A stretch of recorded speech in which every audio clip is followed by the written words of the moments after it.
venido a celebrar la grandeza del Señor nuestro Dios. Hemos venido a exaltarle por todos sus favores y bondades. Hemos venido a darle al que merece el honor y la alabanza, lo que con nuestros labios expresa, ¿verdad?, lo que hay en nuestro corazón. Y damos al Señor gracias por concedernos reunirnos este día, domingo 23 de diciembre del año 2018.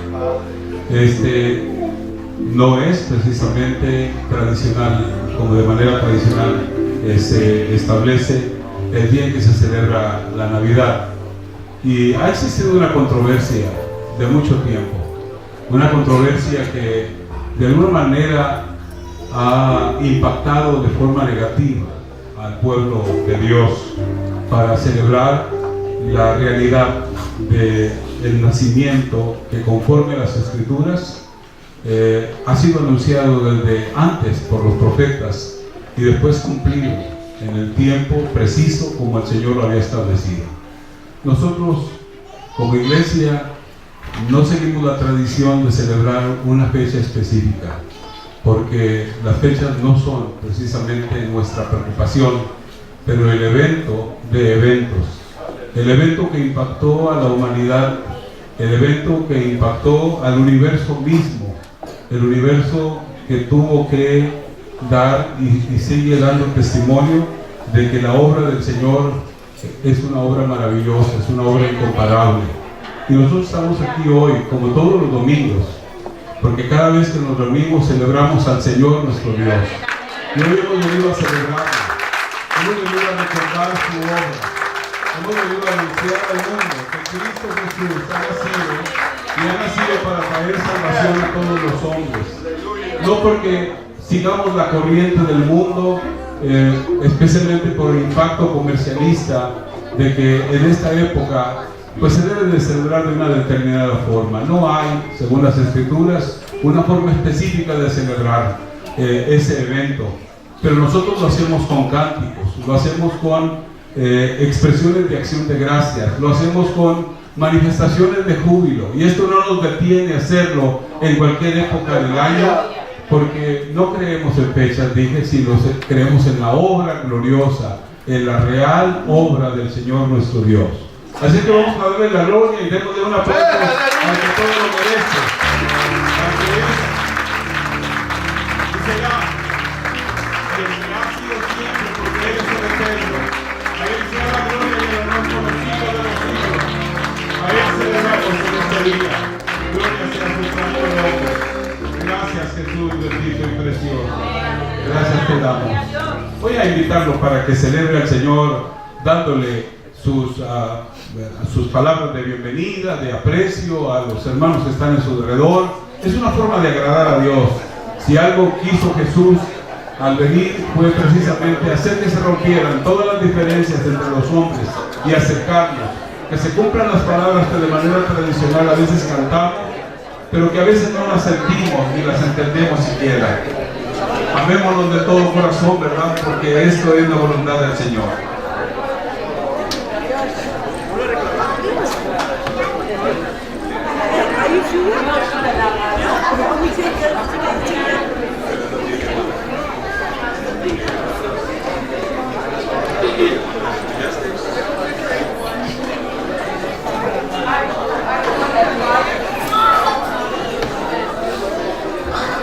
La gloria al Señor nuestro Dios. Puede ocupar su lugar, hermanos.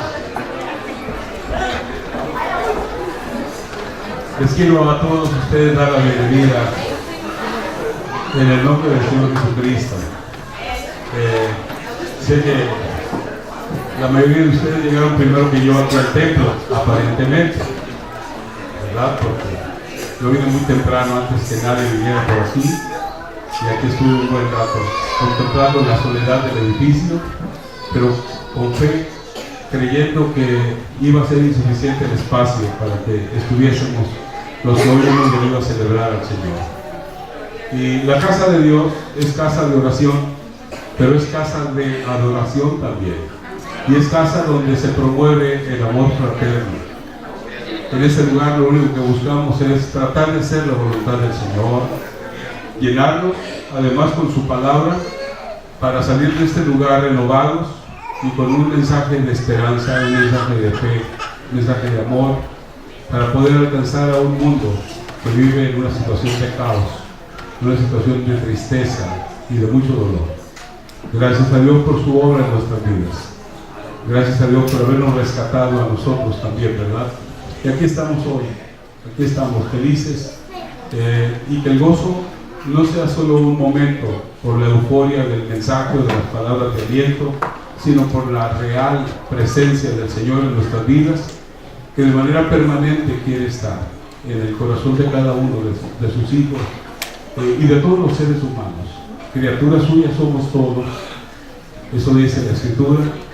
Él nos hizo, no nosotros a nosotros mismos.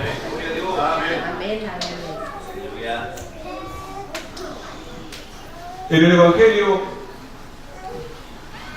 o en uno de los evangelios escritos, la palabra evangelio significa buena nueva o buena noticia. Uno de los evangelios lleva el nombre de quien lo escribió, no porque se ocupe de su propia historia, sino de la historia que en realidad tiene significado para la humanidad entera. Una historia que ha transformado la existencia de millones de hombres que sin esperanza, de mujeres que sin ningún motivo para seguir viviendo, encontraron en este mensaje ánimo, aliento para continuar luchando, pero ya no con la misma actitud, sino con una actitud de mayor gozo, y de tanto gozo que estuvieron dispuestos inclusive a ofrendar sus vidas para que otros conocieran este mensaje que tiene el poder de transformar. Hay oradores o personas que tienen una capacidad asombrosa para poderse expresar delante de los demás. Son elocuentes y tienen argumentos muy bien hilvanados que cuando los exponen o expresan, hacen que todo el mundo les preste atención y además salgan o terminen convencidos.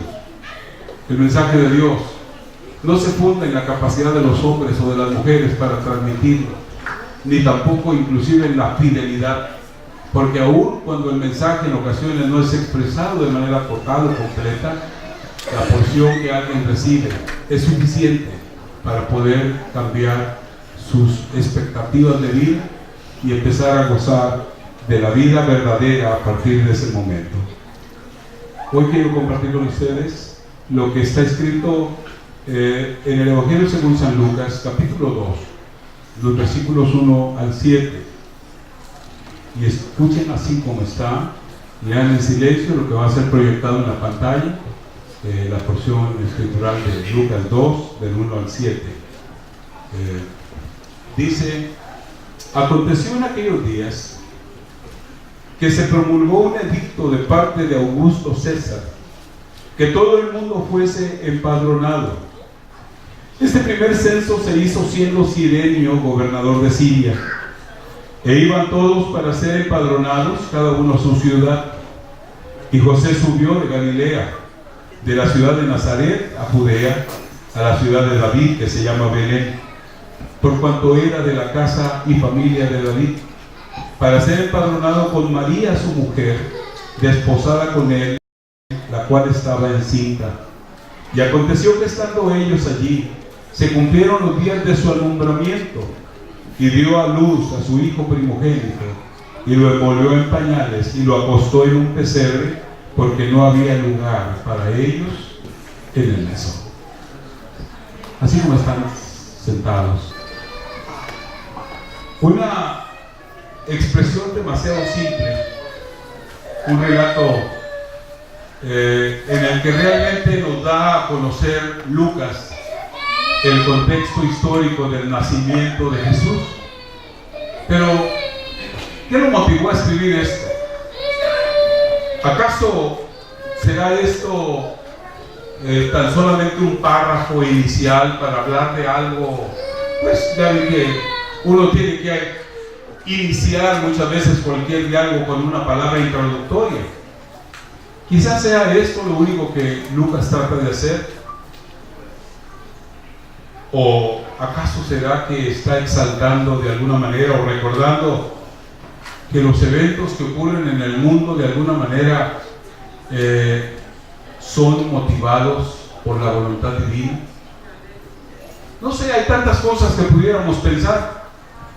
Se me ocurre acudir a dos palabras que entre nosotros no son muy conocidas, aunque algunos las hemos oído una u otra vez, formando parte de los nombres de algunos objetos. Hay dos expresiones en el lenguaje nuestro. La mayoría de nosotros hemos oído hablar del cronos, que es una forma de medir el tiempo humano. A los relojes se les llaman cronómetros. Así le llamamos en español. Quizás dijeran, bueno, en su tierra quizás les llamen así, pero no, esa es una forma muy educada de llamar, ¿verdad? A un reloj, es llamarle cronómetro, porque mide el tiempo. Cronos y metro es una palabra compuesta que tiene que ver con esto. Otra palabra que hemos oído es el kairos o kairos, y así se llama precisamente, cuando menos, una de las ciudades importantes, una capital del mundo, en Egipto. Kairos, ambas palabras son palabras griegas, y ambas tienen que ver con el tiempo. Una de ellas, el cronos, tiene que ver con el tiempo de los hombres, y otra tiene que ver con el tiempo de Dios. Y alguien diría, ¿qué diferencia hay entre el tiempo de los hombres y el tiempo de Dios? Si me permite, voy a acudir a ello en un momento dado, solo lo mencioné para iniciar este diálogo. Cuando leo a Lucas en esta porción bíblica que he tomado hoy para la reflexión, que alguien dirá no tiene mucho de navideña. Yo digo primero, por principio, la palabra Navidad tiene que ver, es una palabra de origen latino, que tiene que ver con natividad o nacimiento. Natividad o nacimiento. Esto es lo que significa, de ahí viene Navidad. Y la Navidad o Natividad tiene que ver con el nacimiento del Señor Jesús, el cual inclusive pareciera ser para algunos una fábula, una historia no comprobable.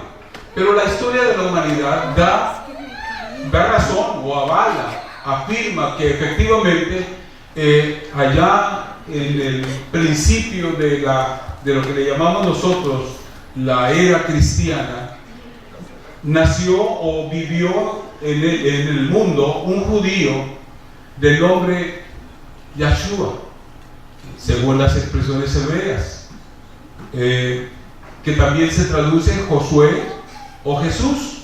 Josué y Jesús significan exactamente lo mismo, son dos formas de decir. La historia misma avala la realidad del nacimiento. Aún esto ha llegado a ser cuestionado. Ya ni siquiera por los que no creen, sino por los que creen, supuestamente, los teólogos. Porque a veces los teólogos son los que más conflicto tienen en su afán de tratar de descifrar y de esclarecer muchas de las expresiones, llegan a caer en el error, inclusive hasta de la negación. Nosotros vamos a acudir a la Escritura de una manera simplista o sencilla. Simplemente vamos a acudir a la palabra y dejar que sea la palabra la que nos dé el testimonio. Ahora, si para alguien Jesús es una historia nada más y no una realidad que en su momento dado, una historieta y no una historia.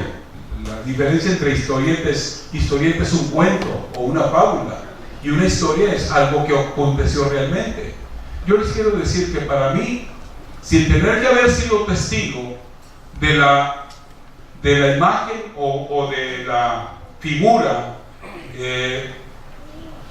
exacta o real de nuestro Señor Jesucristo, para mí Jesús es más real que cualquier otra cosa.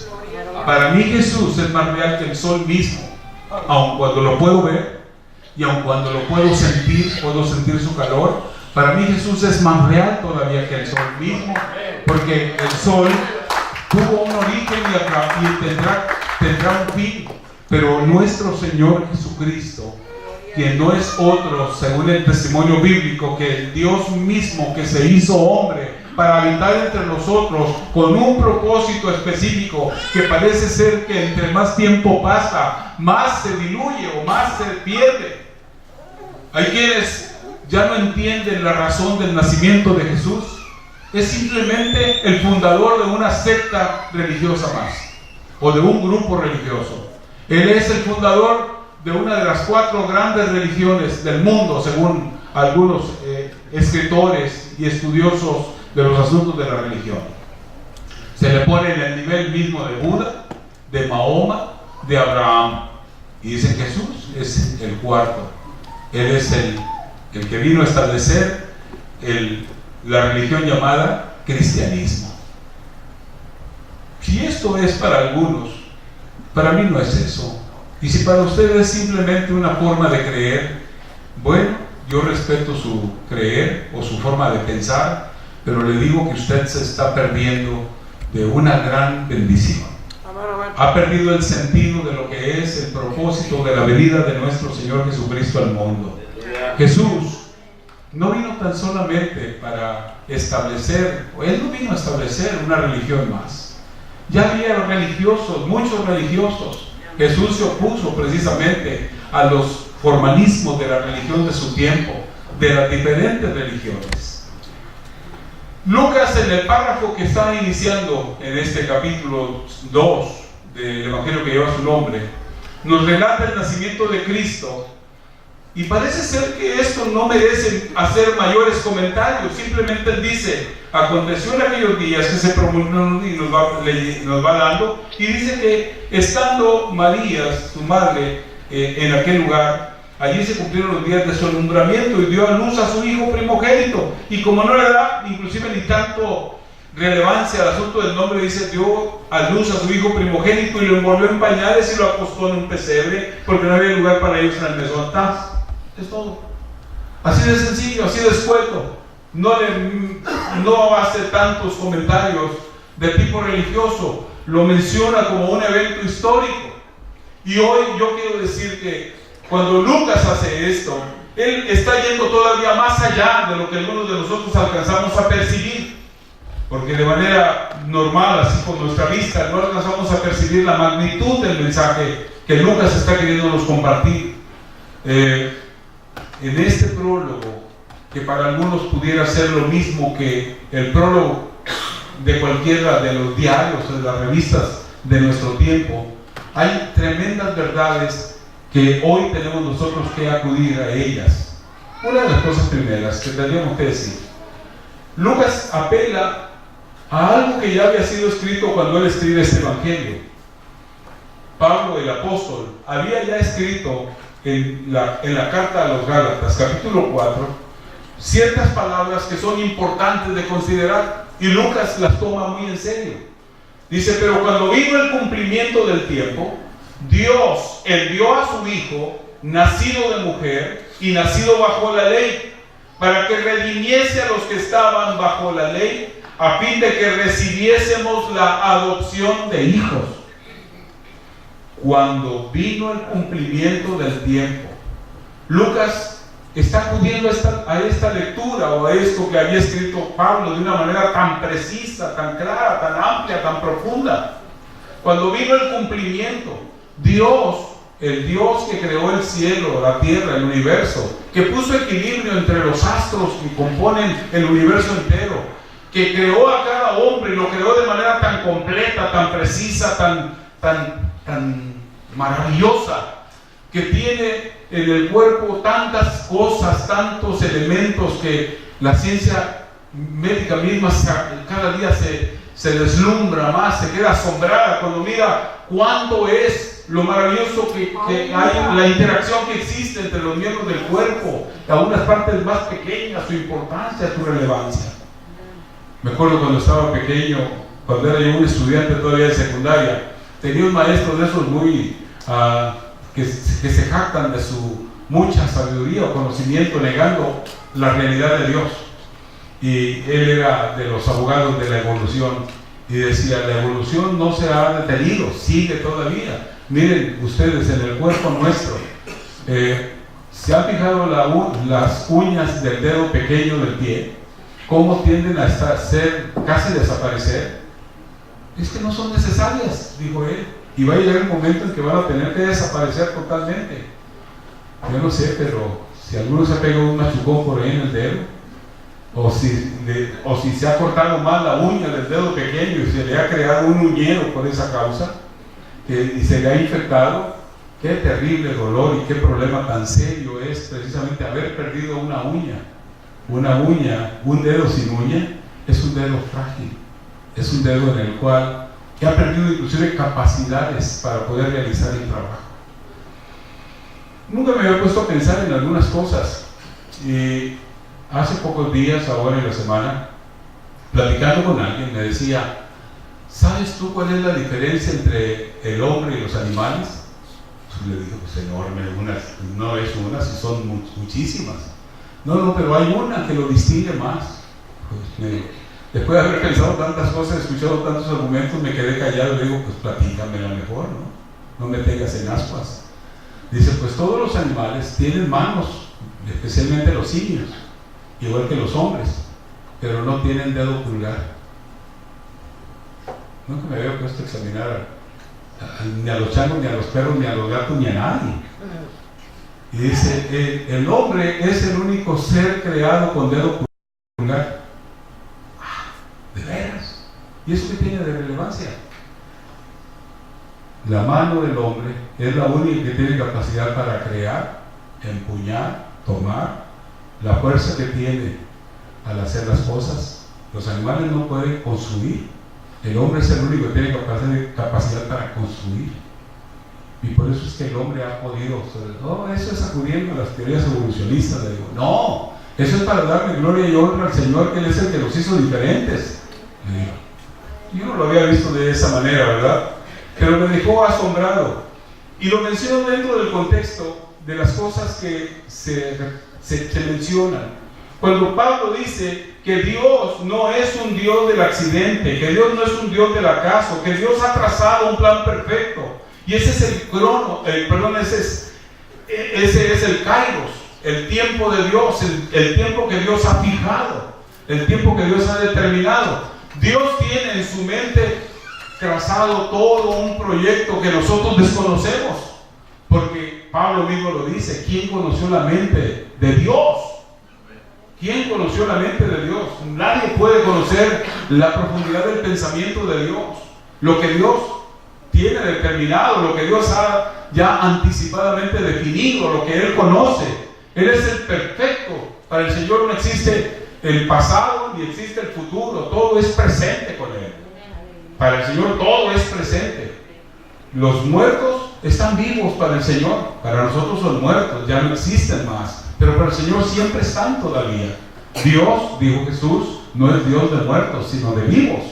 Por eso Él dice: yo soy el Dios de Abraham, de Isaac y de Jacob. Dios es Dios de vivos, Dios no es Dios de muertos. Y entonces, Dios está por encima del tiempo de los hombres. A los hombres nos ha prefijado términos. Tenemos un tiempo específico. Los hombres ahora somos y mañana ya no somos. Uno de nuestros patriarcas hizo famosa una expresión que dice: el tiempo nos da plaza y el tiempo nos desplaza. El tiempo nos da plaza, pero también el tiempo nos desplaza. Los que ahora estamos, un día no estaremos. Tendremos que ceder el lugar para que se continúe, o para que continúe la obra. Y es parte del proceso humano. Pero Dios siempre está presente. Dios siempre es el mismo y Él tiene un proyecto que se tiene que cumplir. Y el nacimiento de nuestro Señor Jesucristo era parte precisamente de ese proyecto. Dios lo había determinado. Es más, en el libro del Apocalipsis, San Juan, el apóstol, que es el escritor del libro, él dice que el Cordero había sido inmolado desde antes de la fundación del mundo. Había sido inmolado desde antes de la fundación del mundo. Y alguien diría: ¿cómo inmolado? Sí, Jesús todavía no había nacido históricamente conforme al concepto humano. Sin embargo, en el plan de Dios ya se había consumado la inmolación, el sacrificio, porque lo que Dios ha determinado de manera anticipada es un evento que ya se ha realizado. Y es un evento que tiene valor para Él. Para nosotros hay muchas cosas que todavía no ocurren, pero hoy dijimos que íbamos a acudir tan solamente al tema de la veracidad del nacimiento de nuestro Señor Jesús. Y esto es tan real, y hay cosas tan importantes que se tienen que entender, que les diré que en el Evangelio según San Mateo, el escritor San Mateo usa ciertas expresiones que a mí me hacen todavía entender algunos detalles más. Mateo nos dice o nos da ciertas pistas de que los eventos que se desarrollan en el mundo en el cual nosotros vivimos, en el mundo político, en el mundo económico del cual formamos parte, no son el resultado de los caprichos de sus gobernantes, por si alguno de ustedes lo cree así. Lo que ocurre en los Estados Unidos de América no es algo que se le ocurrió a Donald Trump, es algo que de alguna manera Dios ha determinado o ha permitido para movernos el tapete a muchos de los que ya nos sentíamos muy cómodos. ¿Cuánta humillación ha traído la toma de decisiones de nuestro actual presidente aquí en los Estados Unidos de América? ¿Cuánta gente ha tenido que pasar tiempos tan difíciles? Algunos tuvieron un tiempo que quizás no supieron aprovechar y empezaron a caer en caos, en crisis, en temor, y pues ya no viven tranquilos. Otros se han tenido que ir antes de que llegue el tiempo de tener que ser sacados por la fuerza. Mateo dice en el relato del Evangelio, y repite una y otra vez en su Evangelio una palabra que a mí me llama mucho la atención. Dice Mateo 1, versículo 22: todo esto aconteció para que se cumpliese lo dicho por el Señor por medio del profeta. Todo esto aconteció para que se cumpliese lo dicho por el Señor por medio del profeta. Y cita un caso específico cuando dijo: he aquí una virgen concebirá y dará a luz un hijo, y llamarás su nombre Emmanuel, que traducido es Dios con nosotros. Y esa expresión, esto fue precisamente, esto ocurrió para que se cumpliese lo dicho por los profetas. Y Jesús lo dijo antes de partir de esta tierra, dijo: a la verdad, el Hijo del Hombre va según está escrito acerca de él. El Hijo del Hombre, yo estoy caminando, oyendo de acuerdo a lo que ya se escribió antes acerca de mi persona. La historia del mundo, o el mundo, no se mueve por caprichos. Aún hay cosas que nosotros no entendemos y que creemos que son cuestiones del capricho de los hombres, las ocurrencias, la manipulación de los poderosos. De alguna forma hay una cierta verdad, pero quiero decirle a usted que esto es la intervención de la mano del Dios soberano.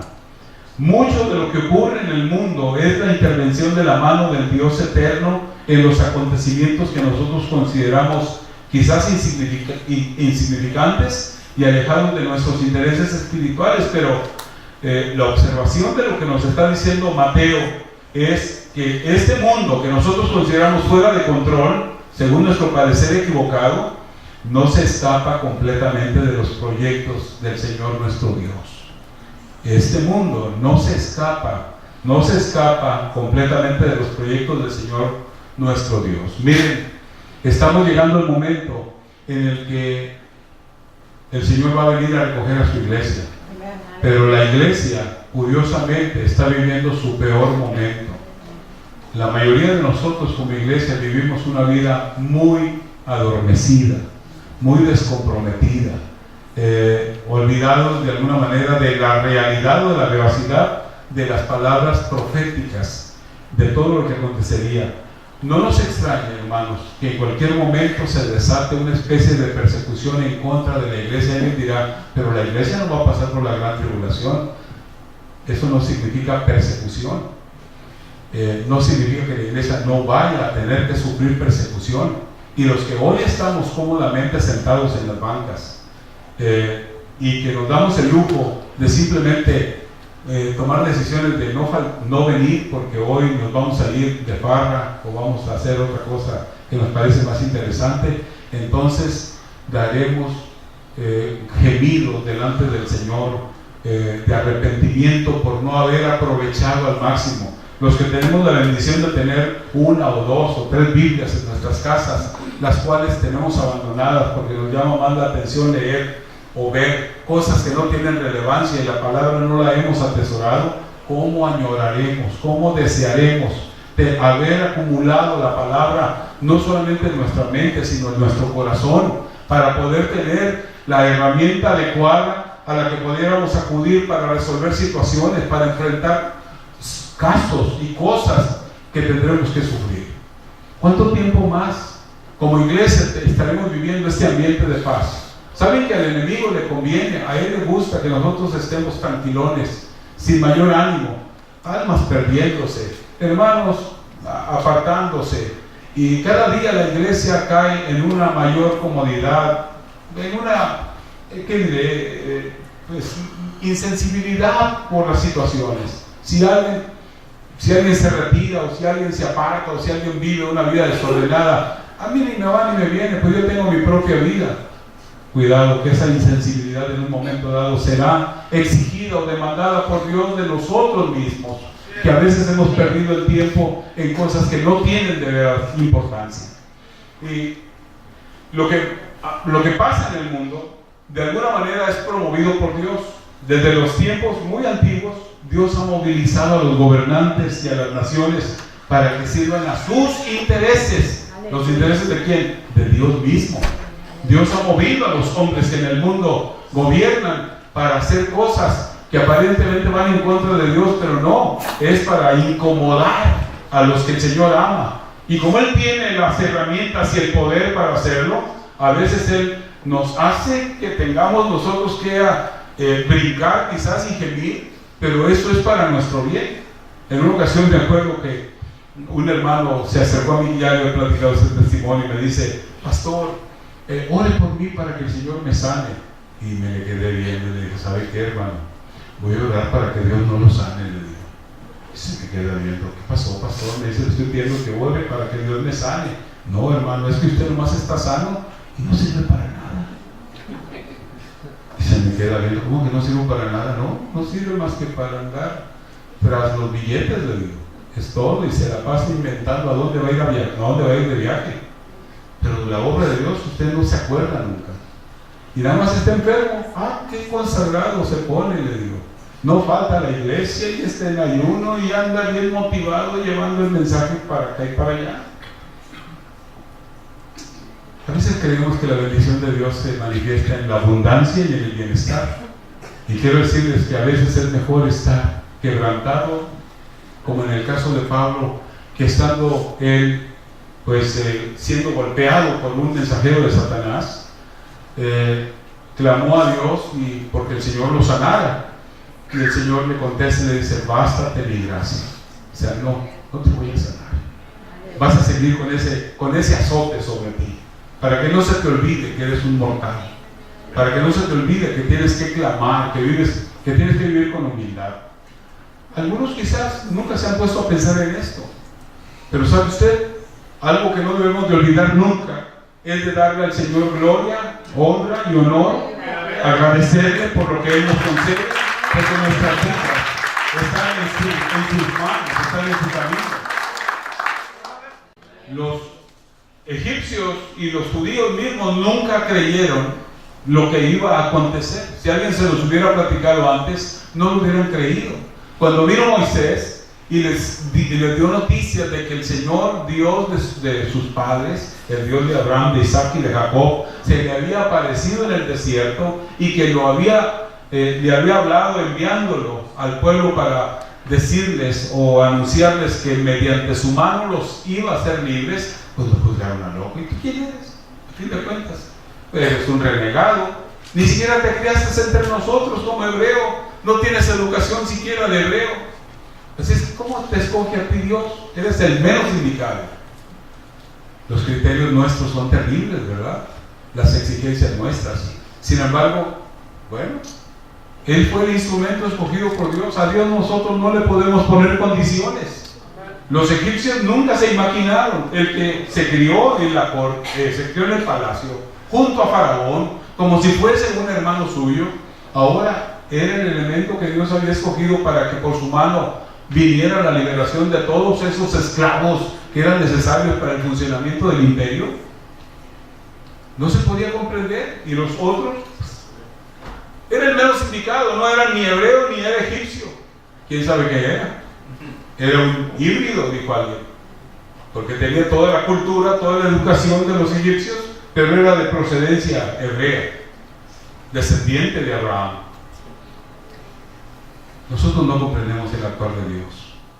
Y el nacimiento de nuestro Señor Jesucristo, como regalo divino que ha venido al mundo para dar salvación a los hombres, sigue siendo menospreciado hasta hoy. El mundo se vuelca tras promociones comercialistas, tras filosofías baratas, tras adornos y cosas, festejos, francachelas. ¿Qué es lo que algunos creen que eso es la Navidad? Luces, árboles, símbolos, muchos de ellos ajenos totalmente al cristianismo, más bien son símbolos del paganismo.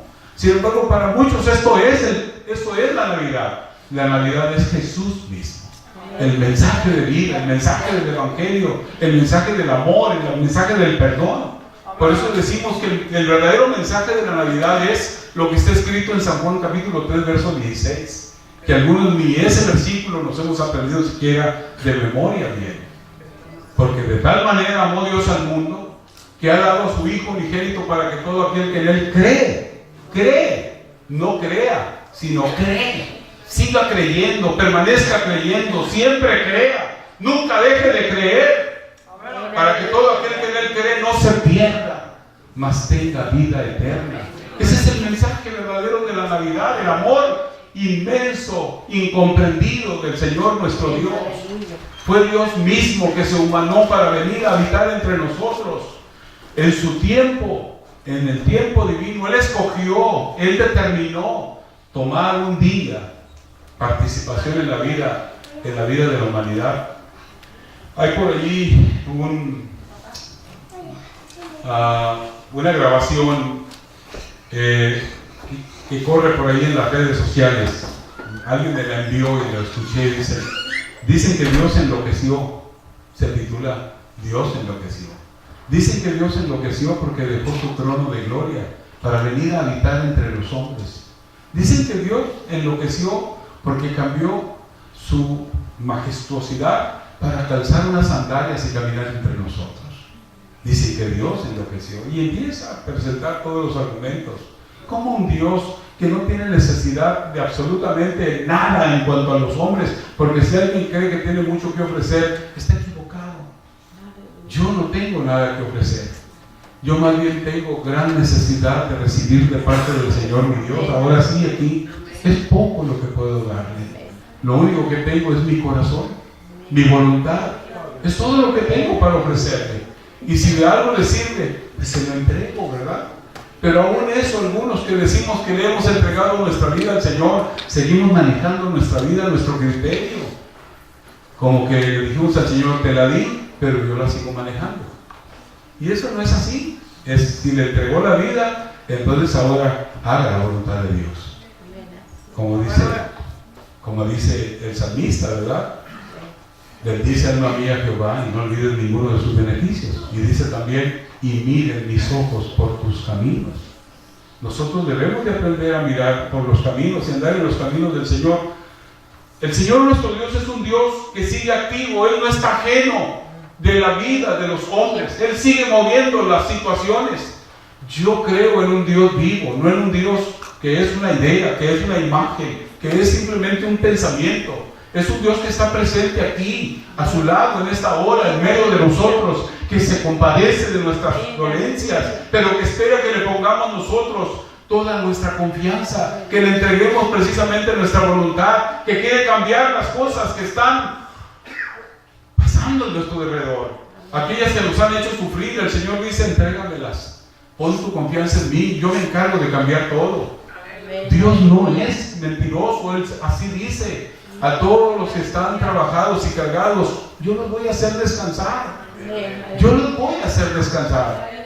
Si usted sigue agobiado y si no sabe qué hacer con la vida, créanle al Señor y venga y entrégale. Vengan a mí, dice, vengan a mí, pero venga a Él. Acérquese al Señor, Él es real. Él no es una idea, siga creyendo en esto. Yo lo he visto caminar a mi lado, lo he visto abrir puertas delante de mí. Todavía no he llegado a algunos lugares, pero como oré previamente, le pedí al Señor: Señor, ábreme camino, quiero resolver esa situación si tu voluntad me lo permite. Y cuando he llegado, todo resuelto. ¿Quién lo hizo? Lo hizo el Señor. Aún cosas tan absurdas, alguien dirá: se ha vuelto ya un fanático. Posiblemente, si así me quiere llamar. Eso no me preocupa. Lo que me importa son los resultados, ver la mano del Señor.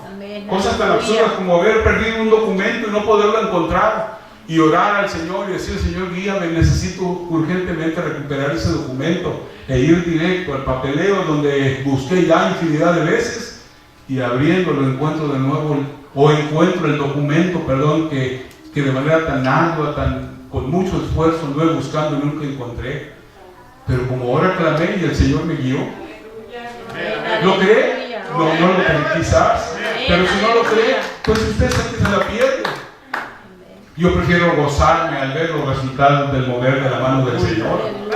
Yo prefiero recibir la bendición del Señor, aunque me consideran un fanático. Prefiero a veces despegarme del dinero que tenía en la bolsa y entregarlo como ofrenda, y aunque me haga falta para luego resolver alguna situación, pero luego ver que el Señor premia precisamente el amor a Él antes que el amor a los pocos bienes que uno tenía. Y dice: Señor, por cuanto no me lo negaste en tu momento, te lo devuelvo y te doy aún más bienes. ¿No dice así su palabra? ¿Acaso no está escrito esto de esa manera? Ese es el Dios vivo que nosotros proclamamos. Ese es el Dios vivo del cual habla la Navidad. No el Dios de las luces, no el Dios de las guirnaldas, de los árboles, de los adornos, que eso alegra el corazón ingenuo y simple de los niños y quizás de algunos adultos que ya no tienen otra cosa en qué pensar. Pero el Dios del que habla la Navidad es un Dios real, es un Dios que está preocupado por mi vida, por mi persona. Que no lo entiendo, pero que aunque no lo entienda, le creo y prefiero hacer su voluntad. A veces no entiendo lo que me ordena, a veces no comprendo de lo que me habla, porque aún la muerte misma, cuando es determinada por el Señor para nosotros o para los nuestros, es algo que, como dice su palabra, y también sabemos que los que a Dios aman, todas las cosas les ayudan a bien. Esto es, a los que conforme a su propósito son llamados. ¿Lo sabe usted? ¿Lo cree? Es porque usted ha puesto su confianza en Dios. Y si la muerte inclusive se está acercando, pues denle la gloria al Señor, levante sus manos, porque le ha dado una vida. Y sobre todo, su vida no termina aquí. La vida continúa, porque el Dios en el cual creemos es un Dios que trasciende la vida natural y está más allá todavía. Ese es el Dios de la Navidad. El Dios de la Navidad es nuestro Señor Jesucristo. Y es el Dios en el cual debemos tener nuestra confianza puesta. La palabra del Señor nos advierte que es cierto que el diablo anda en derredor nuestro como un león rugiente, pero la iglesia puede avanzar confiada en medio de las tinieblas, en la seguridad de que nadie ni nada podrá tentar en contra suya, porque el Señor nuestro Dios es el Señor de la iglesia.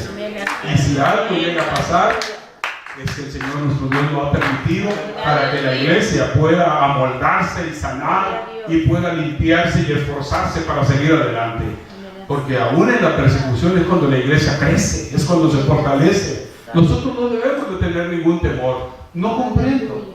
Antes cantábamos un coro que decía: nada sé sobre el futuro, desconozco lo que habrá. Es probable que las nubes mi luz vengan a empañar. Y sigue diciendo más cosas, pero luego dice que aunque nada sabemos del futuro, una cosa sí sabemos, es que tenemos un gran amigo que nuestra mano prometió siempre sostener. Y esta, hermanos, es la seguridad, y esta es la confianza, esta es la tranquilidad que como hijos de Dios tenemos en el Señor.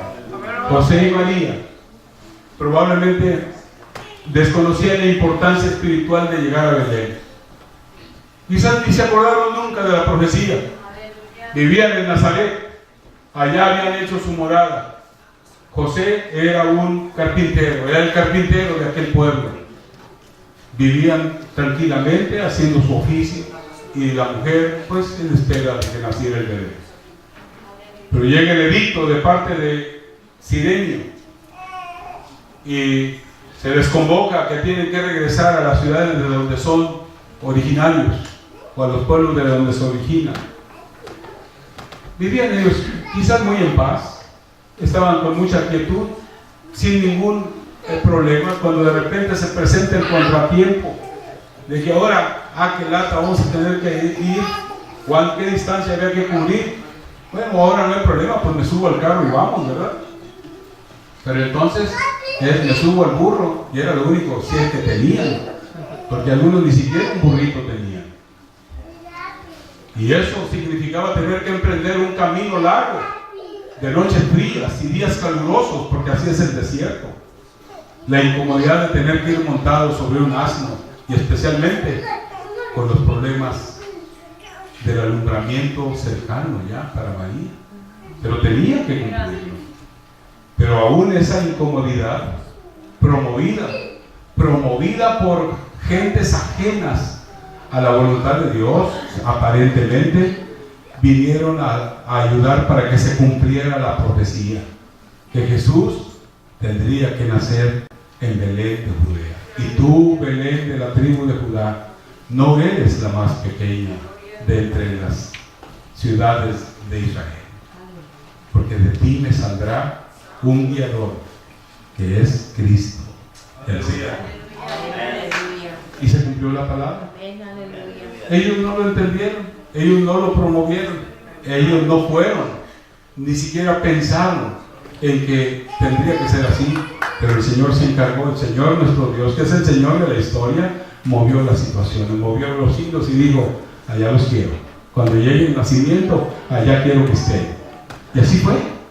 Llegaron a aquel lugar y esa noche Jesús nació. Si alguien lo duda, yo no me quiero meter en problemas. No tengo problemas con la gente que tiene fe católica y que creen en el asunto de la virginidad de María después del parto. A mí qué me importa si siguió siendo virgen. Y además que hasta fue concebida previamente de una manera muy especial, el asunto de la ¿cómo le llaman? La purísima concepción, que le llaman también, de María. A mí qué me importa también, ¿no? María fue escogida por el Señor como el instrumento para que naciera Jesús. Jesús nació. Si María siguió siendo virgen después del parto, pues a mí qué, ni me va ni me viene. Lo que me importa es que Jesús nació y es mi Salvador. Y si no es su Salvador todavía, entonces sí preocúpese usted, porque no le beneficia a usted si María siguió siendo virgen antes del parto y después del parto. ¿Eso en qué le beneficia? A mí me beneficia que Jesús es mi Señor y mi Salvador, que murió en una cruz, que entregó su vida, pero que resucitó al tercer día y ahora vive en mi corazón. En mi corazón vive. Él ha nacido para mí. La Navidad es una realidad para mi vida, la realidad como experiencia espiritual, no como un evento religioso, como una fiesta pagana, como una fiesta anual en la cual se da uno permiso para hacer hasta lo que no debe hacer. Hay quienes en estos días aprovechan hasta para tomar lo que no deben de tomar, esos ponchecitos que los ponen muy alegres. Pues cuidado, ¿verdad? No pierda los estribos por cualquier tontería. Puede que llore la eternidad. Mejor mídase, viva con mesura, con temor. Acuérdese de servir al Señor nuestro Dios. Eso es lo que importa. Ese es el mensaje que he querido compartir con ustedes. He venido a hablar de la realidad de un Dios que todavía está presente. El Dios nuestro es un Dios vivo, es un Dios que escucha, es un Dios que atiende, es un Dios que está en medio de nosotros, es un Dios que sigue resolviendo situaciones. No hay problema, no hay situación que el Señor no pueda cambiar. Así es que yo lo invito para que usted venga hoy a los pies de Cristo y sea la Navidad una realidad para su vida. Y diga la Navidad: el nacimiento de Cristo sea una realidad para usted. Póngase de pie.